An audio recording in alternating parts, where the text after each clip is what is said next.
Hi, everyone. I am your host, Tommi Vincent of In Her Words, and I have joining us today at the table Ericka Lassiter. Ericka, thank you so much for choosing to stay a while with me and joining me at the In Her Words table. Ericka is a philanthropist. She is the president of the Kwamie Lassiter Foundation, and she is also a former presiding president over Off the Field Players' Wives Association. Ericka, thank you for joining me today. Thank you for having me, Tommi. It's my pleasure being here. So, Ericka, I am going to start this conversation off with my leading question for all of the ladies joining me at the table. Who is Ericka Lassiter in her own words? Well, thank you for asking me that. For years, and it's a question that I know many people struggle with defining themselves, right? But for years, I defined myself as a wife, a loving wife, a mother, a sister, a aunt, a friend, and now with all the life changes, I'm trying to step out that box. So Ericka is evolving. Ericka is always going to be a nurturer. She's always going to be loving and giving, and just open herself to welcome others into my life. But I'm trying to figure out who Ericka is. What is she like? For a long time I knew what the boys like, I knew what Kwame liked, but I'm learning that Ericka is someone who likes to be around people, likes to go travel, which you've seen me do quite a bit. But Ericka likes to, learn who she is now. And that question will get probably answered as I continue to just get on this new journey of, life. My new normal is what I call it. Mm-hmm. So you talked about how you are traveling, and I'm like, I cannot keep up with Miss Lassiter. She is everywhere doing all the things, and a lot of it involves your sons. Hmm. And I can't even imagine what that stretch feels like. The ability to be in 10 places and you're one person. So, can you bring us into what I call Erica's wild, wide world of sports? Like, what is happening in Lassiter country? And I absolutely love, what I'm able to do for my boys. I will say that's something that Kwame and I started when KJ first went off to college. It was our goal to be at all his home games. And then when the other boys started school, I just, college, I was just like, well, we got to keep the same thing going. And when I tell you, Tommy, they look forward to seeing me there. They look forward to having family in the stands. I used to see kids who came out the locker room and nobody was there for them. I would invite them to dinner with us. And I was just like, I always want to be that person. I always want to be there and have that face when I'm there. But when they started stretching out, it got a little bit more difficult. So Ericka is in Ohio. She is in Michigan. She is in Kansas, with all the boys playing sports in different states. And I'm enjoying it. I'm enjoying being able to go. I meet new people, which is, I'm a people person. So that's right up my alley. And I'm getting to see the world, something I wanted to do, but was raising kids for a long time. So I wasn't able to go as much as I wanted to. And now I have that ability. Mm-hmm. I was, you know, my middle son, Teron, he's playing college football at the Ohio State. Mm-hmm. And I was at the game prior to our recording. And so Mm-hmm. I'm like, I picked a heck of a time to be in recording season with the games because I'm pretty, off the chain at the games, Me too. cheering and screaming. And I'm like, so I'm like, something happened in the game and I start yelling and I'm like, I gotta. And then I was just like, you know what? This is what it's all about. Like this is part of the journey, and even this platform, being able to bring women in sports to the table.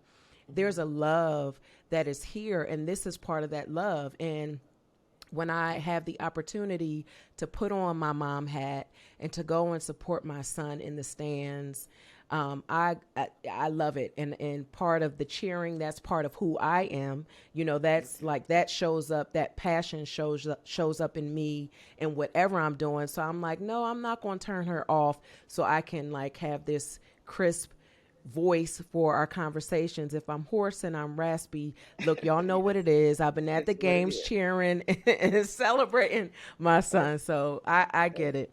That's exactly it. And then, my kids tell me, I get text messages during the game. They say, I think I heard you because I really sit close to the back of the booth in Kansas. And they say, I think I just heard your voice. And sure enough, when I looked at it, I was like, that was me. But I'm that person too. I'm yelling, I'm screaming, good or bad. I'm in the mix. I'm that fan. So I'm with you. And I love seeing you and Troy and y'all outfits. I was like, I don't even know if I wore this much, paraphernalia for the kids, all the gear, but now we are all in, like head to toe, no matter what school it is or team it is, we are decked out in gear. Yeah, absolutely. Actually I was traveling through the airport, and this gentleman, someone, I had on a Ohio State jacket, so did he.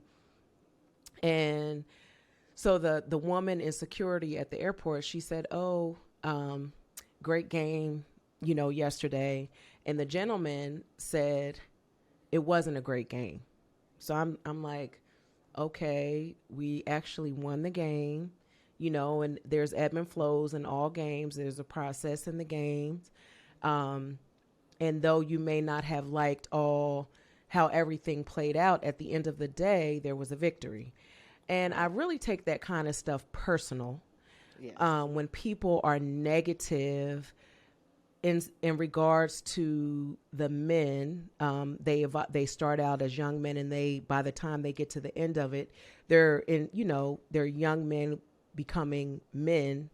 And to understand, when you come from a sports family, if your family is anything like ours, the boys started when they were 5, 6 years old, participating in sports, and the work and the time and the commitment that goes into all of that.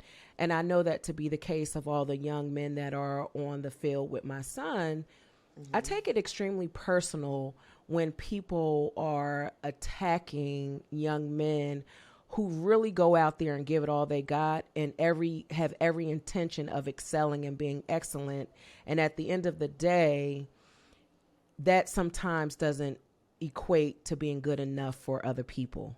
Right. And I'm with you on that, Tommy. I sit in the stands. I listen to, some of the fans talk about our children, or, Hmm. even if it's not my child, I get really personal. I try to stay out of it, but sometimes you just can't, and you got to voice your opinion. Now, I know, Tommy, the Tommy I know, just like your voice is now so calming, I'm sure you just read that man to filth in your nice little sweet words.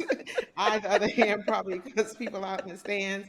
And I was just like, look, that is, even if it's not my child, it's somebody else's child, and they take Hmm. that home every day. They take it home from the practice, they take it home from the game.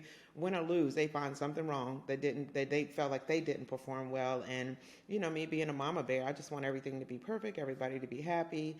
And nobody else is going to make that my child feel any worse than they sometimes already feel. So I'm with you there. Yeah, absolutely. A few years ago, your life shifted with the sudden loss of your husband, Kwame.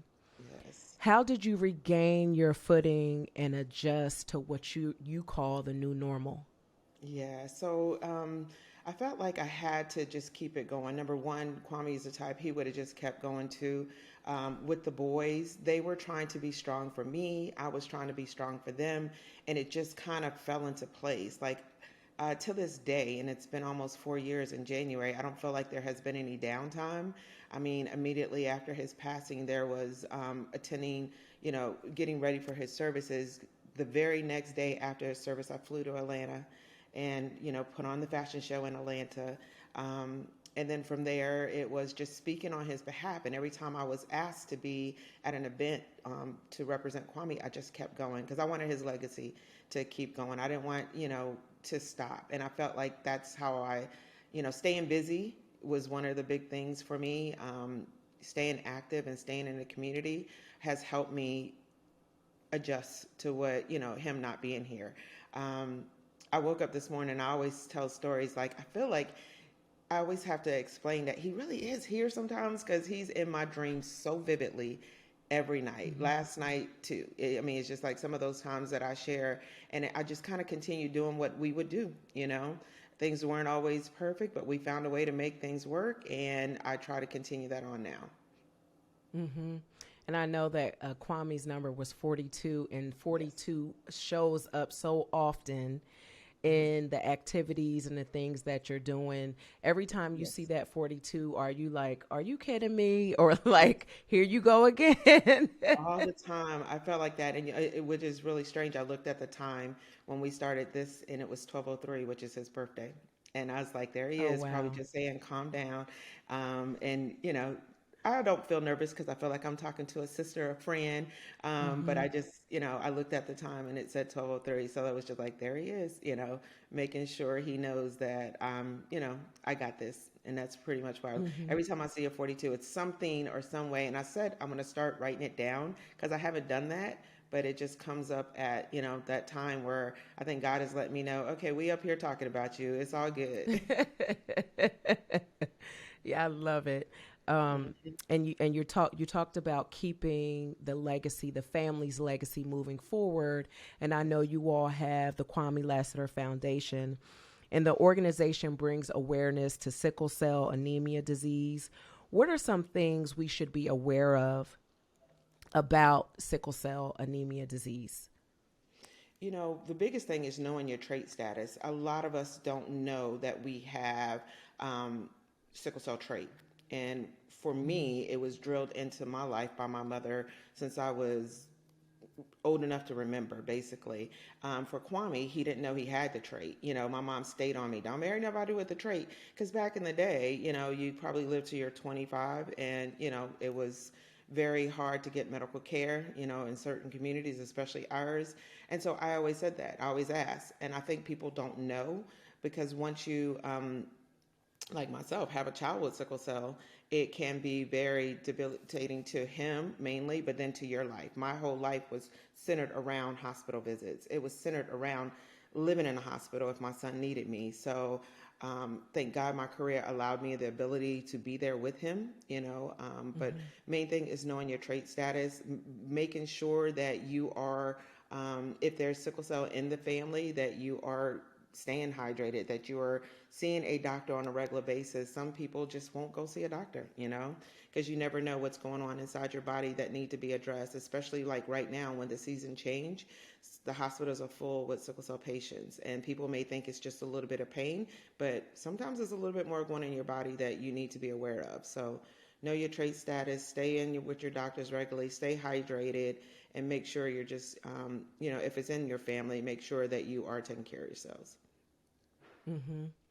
So, one of the large fundraisers that you have through the foundation is the golf tournament. Can you talk about that and what those proceeds are raised for and how people can actually get involved? Yes, so the golf tournament is January 6th of every year. That's the anniversary of Kwame's death. I wanted to find a way to not be sad on that day, something to celebrate what he would be doing, and he would be playing in a golf tournament, or he would be playing in a golf tournament. He played golf almost every day after his career ended for 2 years. And I'm not lying. If he could be on a golf course, that's where he was. And for a long time, he tried to plan his own golf tournament, but it just never happened. So I said, I actually have the notebook where I've seen him write in the notebook. I've seen him on phone calls. Never wanted my help on it, but I got it done. And so we are going into our fourth year on making sure that his legacy stays alive. There is a huge turnout from his former teammates that come out to support Mm-hmm. him, and in the community as well. So to get involved is it should go live on our website November 1st. To get involved is get your foursome, come out and join us. We'll be at Talking Sticks in Scottsdale, Arizona. A lot of people share. We have a segment where we just, have a silence for Kwame, and then somebody each year, a teammate kind of shares a story. And I just love hearing the different stories of how Kwame has been impactful to their lives. I hear something different every year, and I'm not surprised. I literally was just at a game this weekend, and I heard, Thursday night, and I heard something that Kwame had done for somebody, and I was just like, he never shares how he blesses other people. He just did it, And so those are always touching moments when I get to hear those. So I want to continue to keep that alive. Our funds go to providing scholarships for seniors in Newport News, Virginia, the public school that both him and I went to, public schools that we went to I think in '89 is when we graduated. So now trying to get, people to remember, because one of the first questions we asked during our interview, who is Kwamie Lassiter? And some of them really don't know. So they go back and look it up and, kind of give us, who we are. So just keeping the legacy alive. That's something he wanted to do, is give out scholarships. And then we also provide funds for sickle cell families here in Arizona. So within the Tucson and Phoenix metro area. Okay. And can you just repeat what the location is for the golf tournament, because you broke up some, and so I want to make sure we have clearly stated. Oh, you know why I broke up? My little mic fell off. Sorry. So it is at Talking Sticks in Scottsdale, Arizona. We will be there on January 6, 2023. We are trying to determine what is the best shotgun start, but check out our website, which is the KwamieLassiterFoundation.org, and we'll have that posted hopefully by November 1st. Awesome. Thank you for that information. Now, you have spent 12 years of your life being the president of Off the Field Player Wives Association. And during your tenure as the president there, you've done a lot of things. What moment is your most proudest? Oh, that's a great question. I think for me, I would say, I wasn't president at that time. So let me think about that. I think for me, it was just every time we have a fashion show, we bring together multiple wives from all over. One of the proudest moments that I can remember is in Miami, and getting teary-eyed, but I remember in Miami, we always give out an award. It's called the Daniel Bever Courage Award, and I was a recipient of that award, and I didn't have a clue. I wasn't part of the awards process, but I was a recipient of that award, and just seeing the videos that my kids prepared for me, and, the words that they said to me, just, that was one of the proudest moments that I felt like I had. Not only that we have a successful show, we raised a lot of money, gave back to the community, but to being honored and being told how others felt about me was really special to me. So that was one of my proudest. And I got to wipe a tear off my eye real quick. Listen, those when the kids get sentimental, they start speaking from the heart, to do it to you every time. And I wasn't expecting it. So that was really what meant a lot to me. And it was around the time that I knew that I was coming to an end of my my tenure. So it was just like a great closeout. That was 2020, and I think 2021 is when my term was up. Mm-hmm. So now the Super Bowl this year is in Arizona. So this is your hometown. Yes.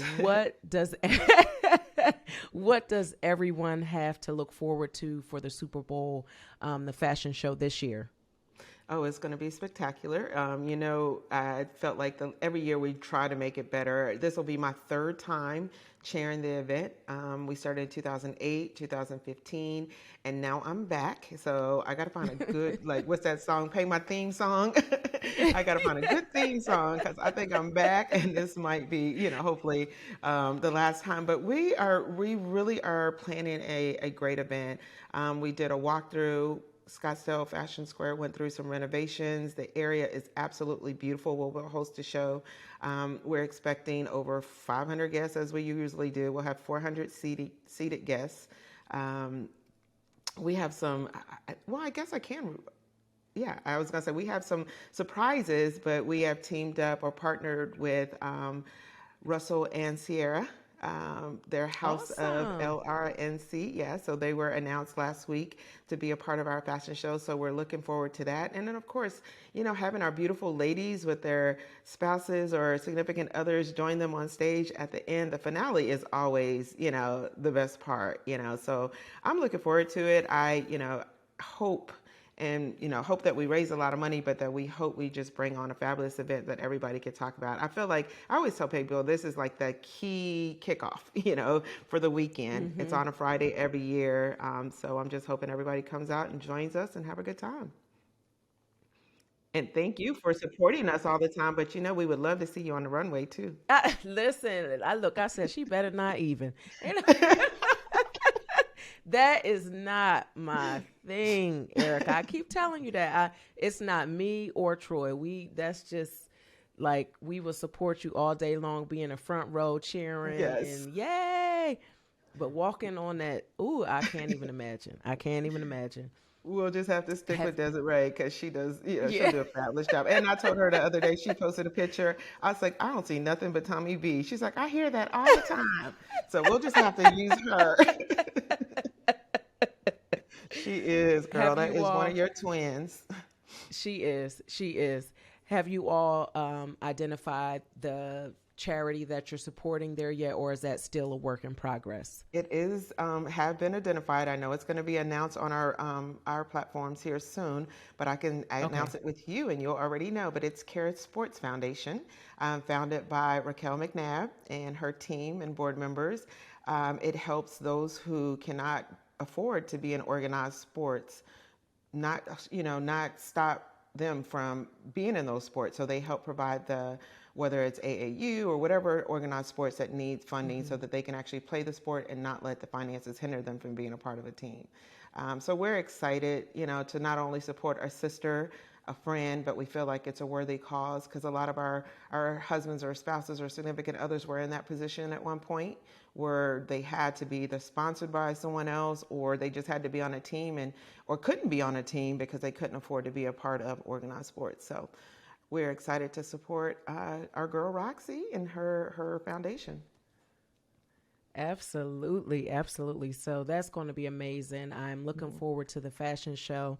But now I want to get into you a little more Mm-hmm. because you've talked about all of the work and all of the things that you're doing for so many other people, and you ensure that people are thriving all around you.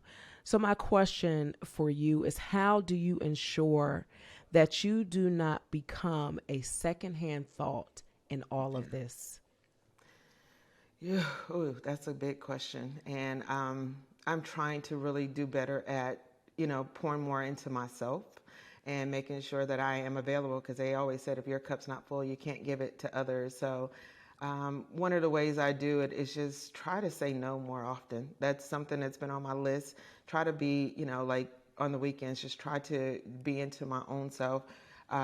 Within my career, I'm attending more classes, podcasts like yours and others I listen to try to just develop who I am and what I want to do in life, and just kind of, I just learn from others. So that's pretty much what I do is try to see who's doing well and how they're doing it, and just kind of put that into my own day-to-day activities and give in to myself. And I'm lying a little bit because I have massages that I haven't used, gifts that have been given to me that is on my list to schedule my spa day, but I need to just take some time out and do more of giving in and pouring into myself. So reading has helped Mm-hmm. tremendously. I'm not much of a TV watcher, so I do try to do things that I feel is more self-development and self-care. Mm-hmm. What I've had to do was to actually schedule my time, Yeah. because otherwise there's always something. And so for me, I take one day out of the week where I don't schedule any meetings. And once a month, I do have a block of time where I'll go get a massage, and I'll take my work with me when I go get that massage. And then I'll go sit at a coffee shop and I'll work. And it allows for me, one, to have just that moment for myself where I'm able to do some body self-care. And then also there's a lot of stuff that does not get done because of the meetings and allocating times for other people and doing things for other people, that there's still a lot where I feel like my plate sometimes is still super full. And so, for my own mental sake, having that space to be able to clear off my own plate it helps to lift some of that off of my mind, and it benefits my mental. So that's just something that I've done. I've just, that one day where, and Troy knows it, the kids know it, this is, and even my colleagues that I work with in different areas, I inform them I don't do meetings on this day. So when they're looking to schedule, they know that this day is not an option. Yeah, Wednesdays was that day for me, but I find myself putting things on Wednesdays because I feel guilty that I'm gone on the weekends. I feel guilty that, not necessarily guilty, but I'm just like, my kids' events are just non-negotiable, so I can't be here Friday through Saturday or Sunday. So I try to, plug in, and I've been finding myself to just putting more things on Wednesdays when I shouldn't, so I need to get back to that where, I still am going to be gone, but Wednesdays need to be my self days, so I'm going to take that advice and stick to it. Do a better job And at Wednesday sticking is to my it. day. Yeah, it was Wednesday is good. my, Well, yeah. I know not to call you. Wednesday is my day. Yeah, And it's and like I the always middle of the say, week, so it's the hump day. yep. I always say a no to others is a yes to yourself. And That's a good even one. with I'm gonna write the that down. time with the time with the boys on the weekend, that's still not your time. Right, That's their time. So you still are missing that component that is saying, no, this is for Ericka right here. right. This right here is for me. Yeah, I'm gonna take that back because I do have a client on Wednesday this week, but next Wednesday I'm gonna keep it empty for sure and get back on schedule because you're right, and that's when I could probably get in those things that I have been not using the gift cards and things that I have to just focus on myself. So thank you. Absolutely. The beginning of the journey, for most in the NFL, it's very exciting. When you're coming into this community, no one could ever prepare us for what's to come. What words of wisdom would you share with an Ericka to prepare her for what's to come in this new season of her life? That is a good question. I think, just continue to be who you are. Don't let go. You may have to alter your dreams a little bit, but don't let them go. Always continue focusing on what you want to do. And it'll all come together in the end, no matter what. My son's girlfriend actually is, recently asked me some of those same questions. He's a rookie, this year. He's on the practice squad with the Bengals, and she's like, "What do I do for him?" I said, "Just be yourself. Don't change much of anything. Just be supportive, and days at work are going to be really long and hard, and they just need you to continue to just keep it normalized at home." So that's the biggest advice that I have is focus on, continue your dreams and focusing on who you are. Don't lose yourself. You'll find that once kids get involved, like I told you in the beginning, who is Ericka? I was a wife and I was a mother. I was so much to so many other people. I didn't know who I was after Kwamie passed away. My kids were out of the house. They're grown. I got one in this house, and trying to figure out what I like to do, I couldn't figure that out. So try not to lose that. Try to continue to know who you are, what you are, and what do you like to do. That's some sage advice right there.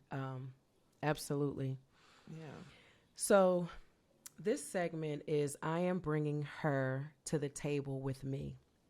And this is an opportunity for you to give some verbal flowers to another woman who without a shadow of a doubt that your life is not the same without her fingerprint on your life.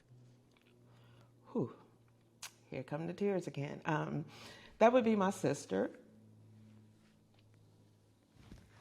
Sorry. We were basically we were raised from the same mother. We are totally different people. She loves theater. She loves art. She's easy to tell people, no, that's not me. I'm a little bit more of, she will make sure she has her time. So I would love to bring her to the table and give her flowers because she's always the one telling me and helping me, and not only with my kids, but also just through life. Just kind of say, my nickname is Sissy. Sissy, no. Sissy, you can't do everything. Sissy, you can't be here. And then also she's just, she is the person. She's the writer for our family. She helps us with the website. She does everything. So I would love to her just to, sit at the table with me and let her know how impactful she is to my life, to my boy's life. And we probably wouldn't be where we are today without her. Because when Kwamie passed away, she jumped in and she was just there for both of us, all of us, really. Always has been, but for sure after he passed away, it was just more so she stopped what she was doing because she was headed to New York to go fulfill her dreams. And the night before when she was leaving, she was on standby and she couldn't go. The next day she was leaving out, he passed away and she didn't go. And so she's just fulfilling her dreams the best way she can here. And I'm happy for her. So I want to give her flowers and say thank you. And what's your sister's name? Lydia Corbin. Lydia. Yeah, she just did a play the other night and did a fabulous job. So, and I took her flowers. So I just want her to know, just continue doing what you want to do. It will come to pass, that actor world is tough, but she's good at it. And so I look forward to seeing her grow and evolve into her own. Mm-hmm. Okay, I got to wipe my face, Tommy. Sorry. But yes, her and my mom has passed on, but my mom is who I am, really. My mom gave so much of herself to other people and always so giving. She was the planner of everything. I find myself doing that too. Probably where I was with off the field so long, it's just all the characteristics that she's just put into my life. That's who it is. And Lord rest her soul, but I wish I could have given more of her flowers when she was with us. Mm-hmm.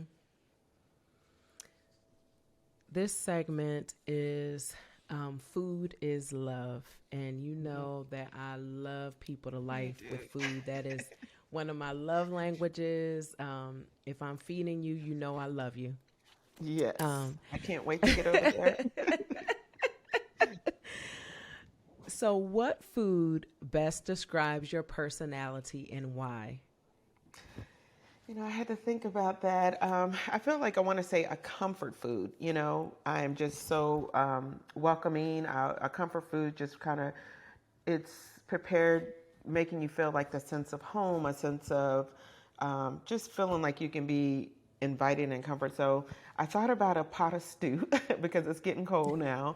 And then you could put a mixture of everything in it, and it's a little bit of something for everybody. And the best thing about it is there's leftovers. There's always more room for more. So my home is an open door. I am an open person.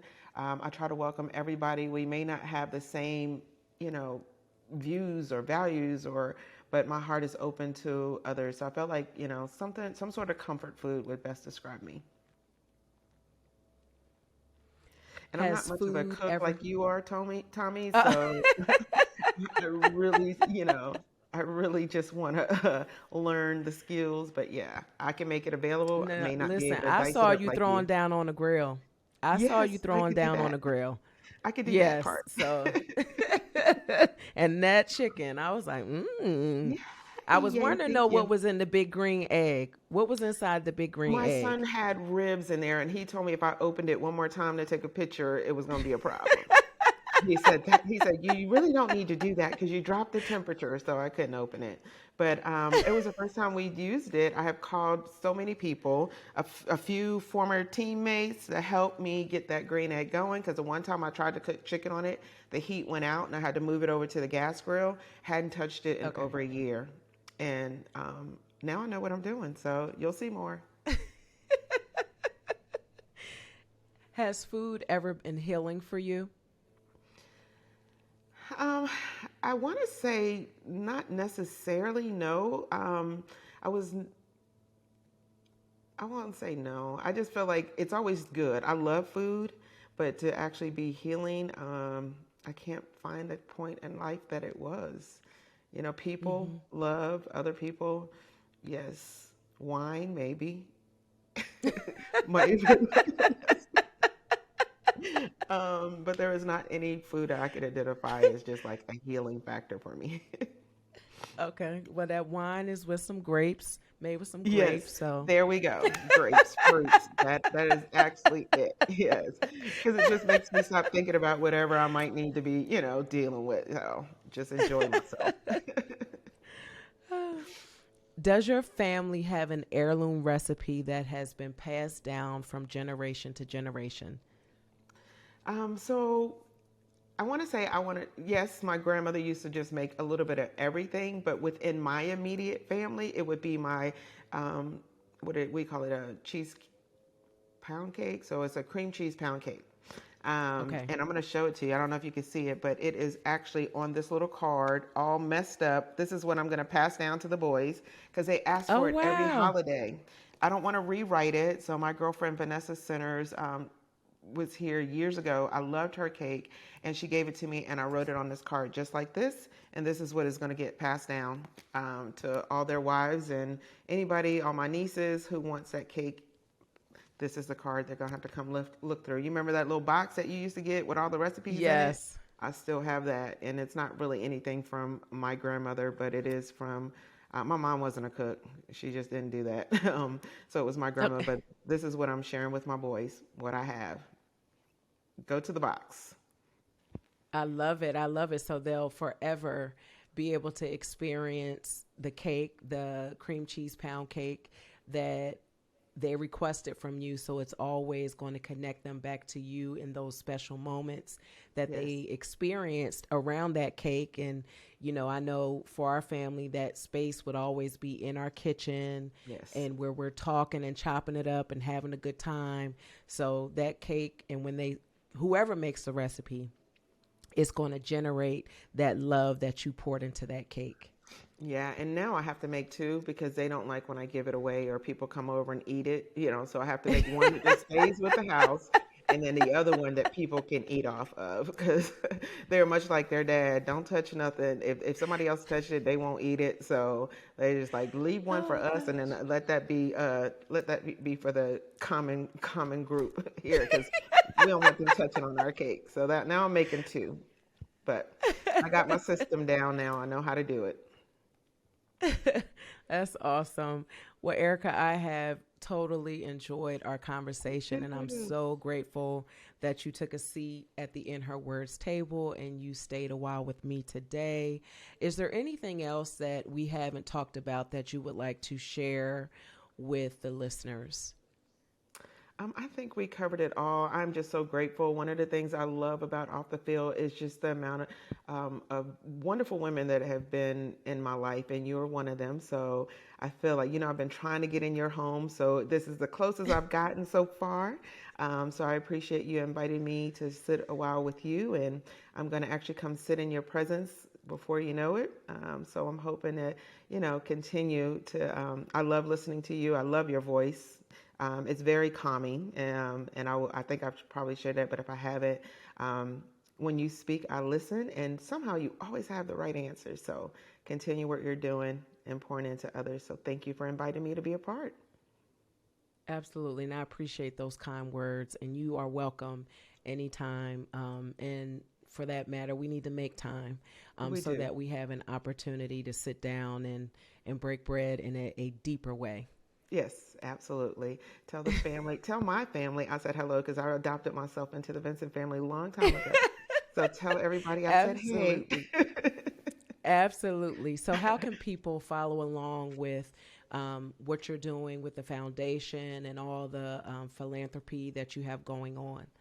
Yeah, so I've combined most of everything, my real estate to official, it's on IG, official Ericka Lassiter, and that's Ericka.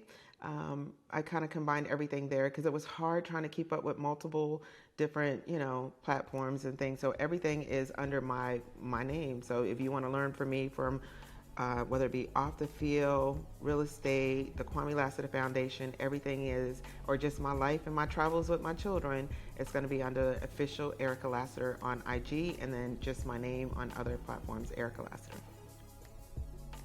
Thank you. Thank you so much for joining me today, and you are welcome back anytime. Absolutely. Thank you so much, Tommi.